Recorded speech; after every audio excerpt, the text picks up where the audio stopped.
Menționăm că imobilul Cula Tudor Vladimirescu este deținut abuziv de către Consiliul Județean Mehedinț prin două acte false de proprietate, hotărârea de Consiliul de Ministru 1144 pe 1968 și legea 2 pe 1968, care nu se referă la Culă, ci la organizarea administrativ-teritorială a județului Mehedinț, respectiv a Republicii Socialiste România. Aceste acte sunt trecute la poziția 180 din hotărârea de guvern 963 pe 2002. Menționăm că judecătorii din România au favorizat în mod abuziv Consiliul Județean Mehedinț, neținând cont de actele noastre de proprietate, nici de fișa de monument a Culei Tudor Vladimirescu de la Institutul Național al Patrimoniului, care fișa a fost realizată în 1963 chiar pentru Muzeul Porțile de Fier, fișă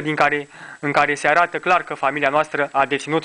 deținut această culă. Astfel că noi reclamanții am chemat în judecată statul român la Curtea Europeană a Drepturilor Omului pentru a ni se face dreptate, deoarece judecătorii din România, nici după 23 de ani de la căderea regimului comunist, nu respectă dreptul de proprietate al victimelor naționale de stat în timpul regimului comunist. Sute de procese sunt pierdute de statul român la CEDO din cauza că judecătorii nu respectă nici astăzi articolul 1 din primul protocol adițional la Convenția Europeană a Drepturilor Omului.